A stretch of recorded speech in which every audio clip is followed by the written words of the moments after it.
क्या आप जानते हैं कि एक छोटा सा फैसला रातों रात हजारों लोगों की जिंदगी बदल सकता है? अगर आप जानना चाहते हैं कि भारत के एक भूले बिसरे गांव की हकीकत कैसे पूरी तरह बदल गई, तो इस वीडियो को लाइक करें, चैनल सब्सक्राइब करें और इस अद्भुत सफर में शामिल हों।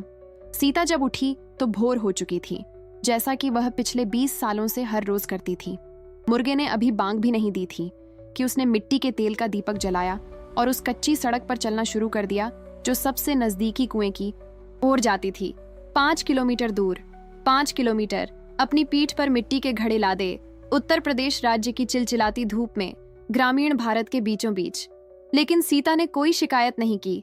उसकी दादी ने भी यही रास्ता तय किया था, उसकी माँ ने भी यही रास्ता तय किया था और शायद उसकी 12 साल की बेटी प्रिया भी यही रास्ता तय करेगी।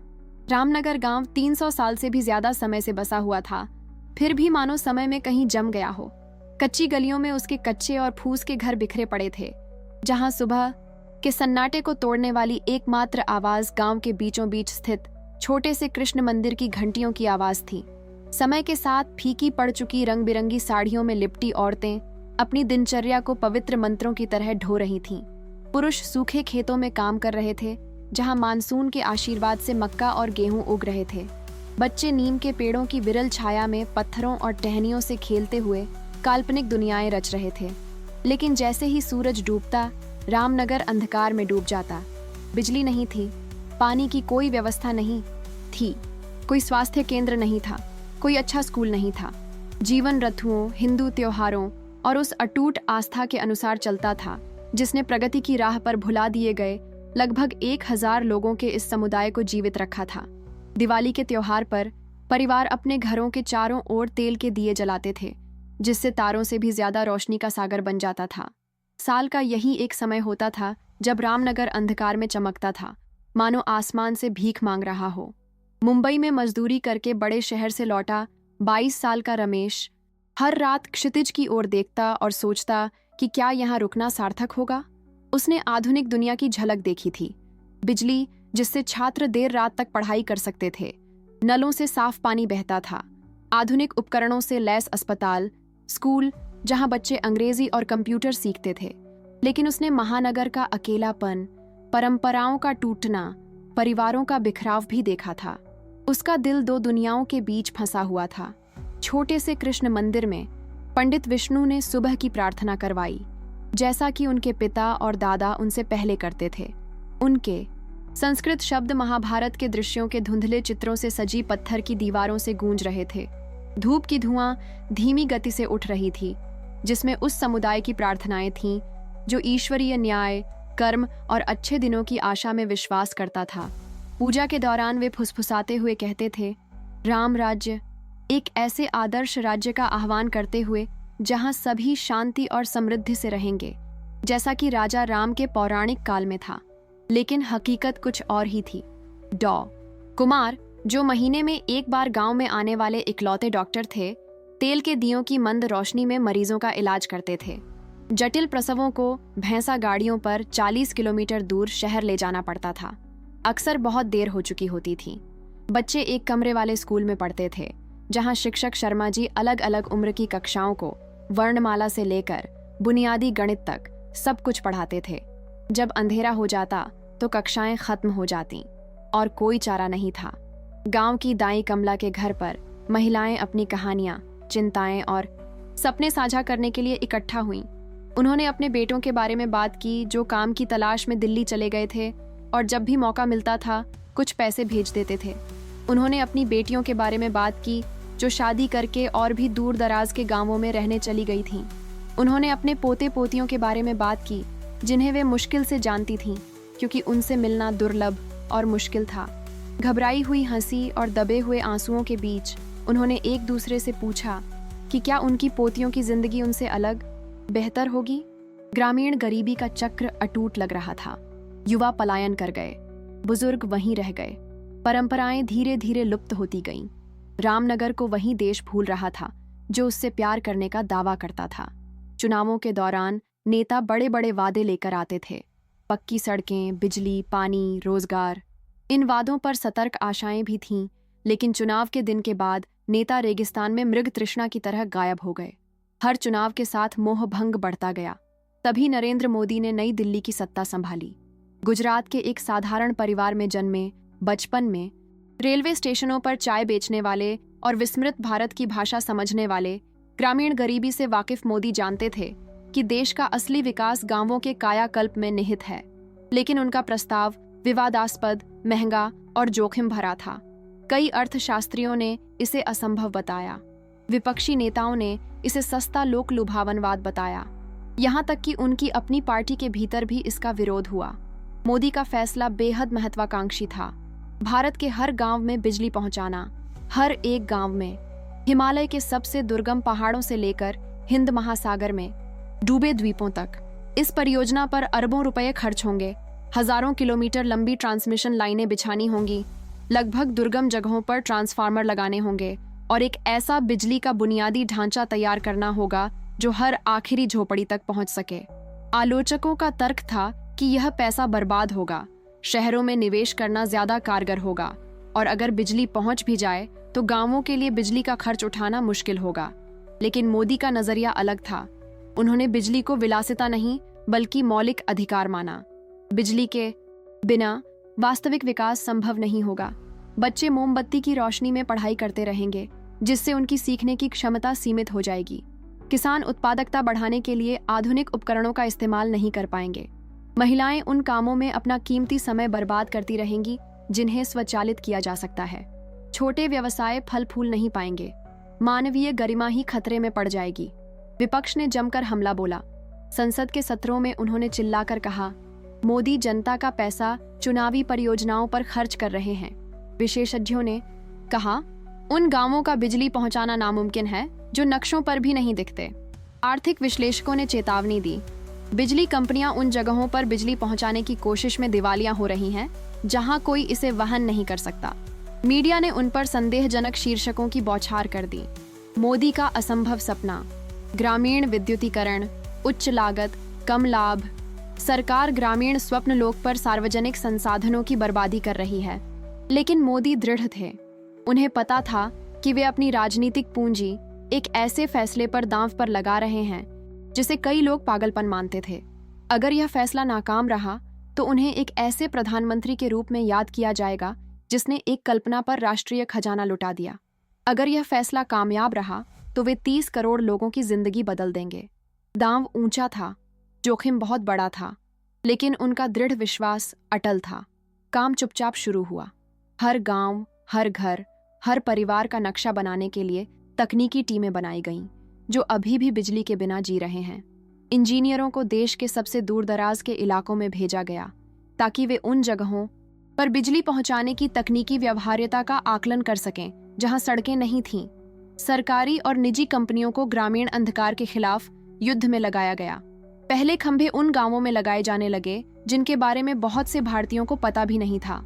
रामनगर में जब कंक्रीट के खंभों और बिजली के तारों से लदे ट्रक आए तो किसी को यकीन ही नहीं हुआ। निवासियों को लगा कि यह एक और राजनीतिक वादा था जो अधूरा रह जाएगा। रमेश ने आशा और संदेह के मिले जुले भाव से मजदूरों को गड्ढे खोदते और ट्रांसफार्मर लगाते देखा। सीता कुएं तक अपनी रोज की सैर जारी रखती थी, लेकिन कभी कभी वह रुककर मजदूरों को काम करते हुए देखती और विघ्नहर्ता गणेश से मन ही मन प्रार्थना करती। पंडित विष्णु अपनी सुबह की प्रार्थना में विशेष प्रार्थनाएं शामिल करते थे। अनुष्ठान के दौरान वे गाते थे, हमारे पास प्रकाश आए, सिर्फ बिजली का प्रकाश नहीं बल्कि ज्ञान, समृद्धि और आशा का प्रकाश।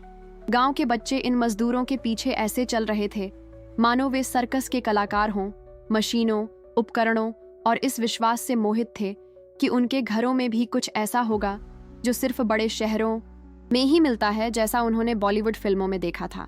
महीने बीत गए। मानसूनी बारिश, भीषण गर्मी, दुर्गम इलाके और कई बार निराश हो चुके ग्रामीण निवासियों के स्वाभाविक अविश्वास का सामना करते हुए काम धीरे धीरे आगे बढ़ा। लेकिन मजदूर डटे रहे। खंभे के बाद खंभा, तार के बाद तार, ट्रांसफार्मर के बाद ट्रांसफार्मर। बिजली का बुनियादी ढांचा एक विशाल मकड़ी के जाल की तरह बनाया जा रहा था जो रामनगर को बाकी आधुनिक दुनिया से जोड़ेगा। और फिर वो दिन आ ही गया। अक्टूबर की एक सुबह, जब दुर्गा पूजा का त्योहार नजदीक आ रहा था और गांव सिर्फ तेल के दियों से जगमगाते एक और उत्सव की तैयारी कर रहा था, बिजली कंपनी के एक इंजीनियर ने अपनी जीप बीच चौराहे पर खड़ी की और घोषणा की, कल शाम 5 बजे हम बिजली चालू कर देंगे। ये शब्द किसी पवित्र मंत्र की तरह गूंज उठे। कुछ लोग अविश्वास में हंस पड़े, कुछ भावुक होकर रो पड़े। ज्यादातर लोग बस चुप रहे, यह समझने की कोशिश कर रहे थे कि जो वादा किया जा रहा है उसकी गंभीरता क्या है। खबर जंगल की आग की तरह फैल गई। शहरों में बसे परिवारों को जरूरी फोन आने लगे, कल घर आ जाना, रोशनी आने वाली है। सीता ने पूरी दोपहर अपने घर की सफाई में बिता दी, मानो किसी देवता के स्वागत की तैयारी कर रही हो। रमेश दौड़कर पास के कस्बे में एक दिया खरीदने गया, जो उसके जीवन का पहला बिजली का बल्ब था। पंडित विष्णु ने एक विशेष पूजा का आयोजन किया और देवताओं से इस ऐतिहासिक क्षण को आशीर्वाद देने की प्रार्थना की। अगले दिन शाम के 5 बज रहे थे। पूरा गांव छोटे कृष्ण मंदिर के सामने बीच वाले चौक में इकट्ठा था। पुरुष, महिलाएं, बच्चे और बूढ़े सभी खड़े होकर उन खंभों, तारों और ट्रांसफार्मर को देख रहे थे जो उनकी जिंदगी हमेशा के लिए बदल देने वाले थे। इंजीनियर ने मन ही मन प्रार्थना की, मेन स्विच पर हाथ रखा और कहा, भगवान इस गांव को रोशन करें, और उसने स्विच दबा दिया। उस पल जो हुआ वह अवर्णनीय है। रामनगर में एक सुनहरी किरण की तरह प्रकाश का एक विस्फोट हुआ। 300 सालों से सूर्यास्त के समय अंधेरे में डूबे घर अचानक महलों की तरह जगमगा उठे। बच्चे खुशी से चीखते हुए सड़कों पर दौड़ पड़े, अपनी खिड़कियों में चमकते दियों की ओर इशारा करते हुए। औरतें घुटनों के बल गिरकर आंसुओं से भर गईं और हाथ आसमान की ओर उठाए मानो कोई दिव्य चमत्कार देख रही हों। जिन पुरुषों ने कभी सार्वजनिक रूप से अपनी भावनाएं प्रकट नहीं की थीं, वे इस बात की परवाह किए बिना कि कौन देख रहा है, अपनी आंखों से आंसू पोंछ रहे थे। धन्यवाद मोदी जी, धन्यवाद, उन्होंने एक स्वर में नारा लगाया और इस चमत्कार को संभव बनाने वाले प्रधानमंत्री का धन्यवाद किया। सीता ने अपने रोशन घर की ओर देखा और फुसफुसाते हुए कहा, मेरी बेटी को मोमबत्ती की रोशनी में पढ़ाई करने की जरूरत नहीं पड़ेगी। रमेश ने उसी क्षण निश्चय कर लिया कि वह मुंबई नहीं लौटेगा। उसके गांव का अब भविष्य खुल गया था। पंडित विष्णु ने एक विशेष प्रार्थना की, जिसमें बिजली के आगमन की तुलना अंधकार पर प्रकाश की, बुराई पर अच्छाई की विजय से की गई, जो समस्त हिंदू दर्शन का एक केंद्रीय विषय है। लेकिन यह तो बस पहला बदलाव था। बिजली आने के साथ ही सकारात्मक सुनामी की लहरों की तरह दूसरे बदलाव आने लगे। स्कूल अपने समय को बढ़ाने में सक्षम हो गया, जिससे शाम को उन वयस्कों के लिए कक्षाएं शुरू हो गईं जो पढ़ना लिखना सीखना चाहते थे। शिक्षक शर्मा जी ने सरकार द्वारा दान किया गया एक कंप्यूटर लगाया और बच्चों को बुनियादी कंप्यूटर कौशल सिखाना शुरू कर दिया। अचानक जिन लड़कों और लड़कियों ने कभी सिनेमा घर के अलावा कोई और स्क्रीन नहीं देखी थी, वे इंटरनेट का इस्तेमाल करना सीख रहे थे। एक ऐसी दुनिया से जुड़ रहे थे जो पहले सिर्फ उनकी कल्पनाओं में ही थी। डॉ. कुमार ने उन टीकों और दवाओं को रखने के लिए एक रेफ्रिजरेटर लगवाया जो पहले गर्मी में खराब हो जाती थीं। बिजली से चलने वाले बुनियादी उपकरणों से युक्त एक छोटा सा स्वास्थ्य क्लिनिक बनाया गया। जो प्रसव पहले लैंप की रोशनी में होने वाले खतरनाक काम हुआ करते थे, अब सुरक्षित परिस्थितियों में हो सकते थे। शिशु मृत्यु दर में नाटकीय रूप से गिरावट आने लगी। सीता ने एक इलेक्ट्रिक पंप खरीदा और अपने पिछवाड़े में एक आर्टेसियन कुआं लगवाया। कुएं तक रोजाना 5 किलोमीटर पैदल चलना अब इतिहास बन गया। बचे हुए समय से उसने कपड़े सिलना शुरू किया और उन्हें पड़ोस के कस्बे के बाजार में बेचना शुरू किया, जिससे उसे अतिरिक्त आमदनी हुई और वह प्रिया के लिए बेहतर स्कूल की सामग्री खरीद पाई। उसके परिवार के इतिहास में पहली बार किसी लड़की को हाई स्कूल की पढ़ाई पूरी करने का मौका मिला। रमेश ने मुंबई में अर्जित तकनीकी ज्ञान का लाभ उठाते हुए एक छोटी सी बिजली मरम्मत की दुकान खोली। गांव के युवा जो पहले शहरों की ओर पलायन कर चुके थे, अब उनके पास आय का एक स्थानीय स्रोत था। रमेश की कार्यशाला एक मिलन स्थल बन गई, जहां लोग न केवल फसलों और त्योहारों पर, बल्कि तकनीक, उद्यमिता और रामनगर के भविष्य के लिए अपने सपनों पर भी चर्चा करते थे। महिलाओं ने संगठित होकर एक शिल्प समूह बनाया जो पारंपरिक गलीचे और कढ़ाई का काम करता था। बिजली की सुविधा होने के कारण वे बाद में भी काम कर सकती थीं और इलेक्ट्रिक सिलाई मशीनों का इस्तेमाल कर सकती थीं, जिससे उत्पादकता बढ़ गई। इन उत्पादों को एक सहकारी समिति के माध्यम से ऑनलाइन बेचा जाता था, जो ग्रामीण इलाकों को शहरी बाजारों से जोड़ती थी। आधुनिक तकनीक के माध्यम से भारतीय शिल्प की प्राचीन परंपरा को नया जीवन दिया गया। छोटे कृष्ण मंदिर में लाउडस्पीकर लगाए गए थे, जिनसे सुबह और शाम की प्रार्थनाएं पूरे गांव में प्रसारित होती थीं, जिससे आध्यात्मिक समुदाय की भावना मजबूत हुई। त्योहारों के दौरान सड़कों पर रंग बिरंगी रोशनियां सजाई जाती थीं, जिससे उत्सव का माहौल बनता था और आसपास के गांवों से पर्यटक आकर्षित होते थे। ग्रामीण धार्मिक पर्यटन फलने फूलने लगा, जिससे निवासियों के लिए आय का एक और स्रोत पैदा हुआ। लेकिन सबसे गहरा बदलाव शिक्षा के क्षेत्र में हुआ। बिजली आने से प्रिया और दूसरे बच्चे सूर्यास्त के बाद भी पढ़ाई कर सकते थे। स्कूल को कंप्यूटर, इंटरनेट, प्रोजेक्टर और सरकारी कार्यक्रमों के जरिए उपलब्ध कराई गई किताबों से युक्त एक पुस्तकालय मिला।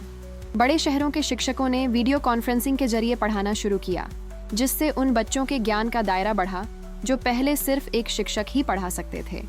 सीता की बेटी प्रिया राज्य की राजधानी स्थित विश्वविद्यालय में प्रवेश परीक्षा पास करने वाली रामनगर की पहली लड़की बन गई। जिस दिन परिणाम घोषित हुए, पूरे गांव ने मानो दिवाली जैसा जश्न मनाया। वह लड़की जो अपनी मां के नक्शेकदम पर चलकर मीलों पानी के घड़े ढोती थी, अब इलेक्ट्रॉनिक इंजीनियरिंग की पढ़ाई करेगी। उसकी कहानी सोशल मीडिया पर इस बात का प्रतीक बनकर फैल गई कि कैसे एक राजनीतिक फैसला व्यक्तिगत और सामूहिक नियति बदल सकता है। रामनगर में बदलाव किसी की नजरों से ओझल नहीं रहा। पत्रकार इस बदलाव को दर्ज करने के लिए गांव आने लगे। प्रिया ने ग्रामीण शिक्षा पर बनी एक डॉक्यूमेंट्री में अभिनय किया, जिसे अंतर्राष्ट्रीय पुरस्कार मिले।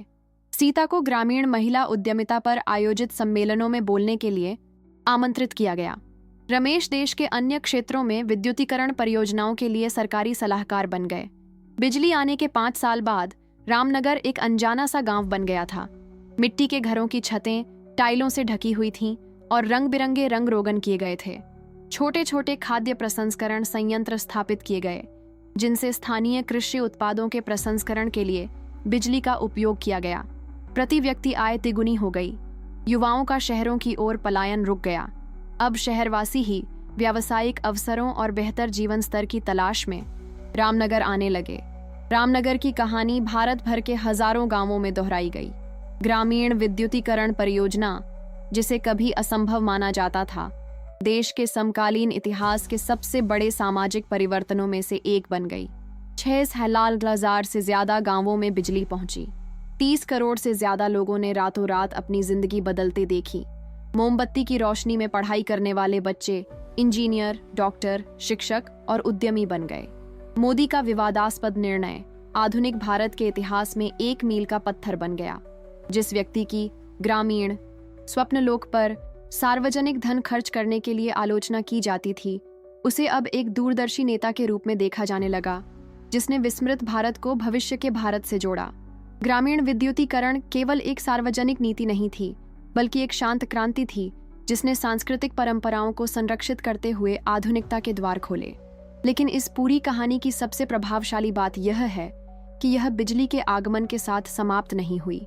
इसकी शुरुआत वहीं से हुई, क्योंकि जब आप किसी को बड़े सपने देखने का मूल साधन देते हैं, जब आप सचमुच और लाक्षणिक रूप से भविष्य का मार्ग प्रशस्त करते हैं, जब आप दिखाते हैं कि अपरिवर्तनीय लगने वाली वास्तविकताओं को बदलना संभव है, तो आप केवल व्यक्तिगत जीवन ही नहीं बदल रहे होते, आप एक राष्ट्र की आत्मा को बदल रहे होते हैं।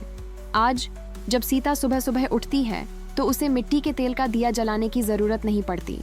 वह एक स्विच दबाती है और उसका घर तुरंत रोशन हो जाता है। लेकिन उसकी आंखों में सबसे तेज चमक आशा की है। आशा की उसकी पोती को ऐसे अवसर मिलेंगे जिनकी उसने कल्पना भी नहीं की होगी। आशा की उसकी संस्कृति की प्राचीन परंपराएं जीवित रहेंगी, लेकिन आधुनिक समय के अनुकूल। आशा है कि दुनिया भर के अन्य रामनागों को भी ऐसे नेता मिलेंगे जो विवादास्पद निर्णय लेने को तैयार होंगे, जबकि वे निर्णय जीवन बदल सकते हैं। रामनगर का सबक भारत की सीमाओं से कहीं आगे तक गूंजता है। यह हमें सिखाता है कि महान सामाजिक परिवर्तन उन साहसी फैसलों से शुरू होते हैं जिन्हें अक्सर उस समय गलत समझा जाता है जब वे लिए जाते हैं। यह हमें दिखाता है कि सच्चा विकास केवल महानगरों और वित्तीय केंद्रों में ही नहीं होता, बल्कि विशेष रूप से उन भूली बिसरी जगहों पर होता है जहां भूले बिसरे लोग रहते हैं। यह हमें साबित करता है कि जब नेता लोकप्रिय बातों के बजाय सही काम करने के लिए अपनी राजनीतिक पूंजी दांव पर लगाते हैं, तो चमत्कार हो सकते हैं। उत्तर प्रदेश के ग्रामीण इलाके के उस भुला दिए गए गांव में मोदी सिर्फ बिजली के तार और बल्ब ही नहीं लाए, वे सम्मान, भविष्य, आशा और यह भरोसा लेकर आए कि अब किसी भी भारतीय बच्चे को फिर कभी अंधेरे में पढ़ाई नहीं करनी पड़ेगी।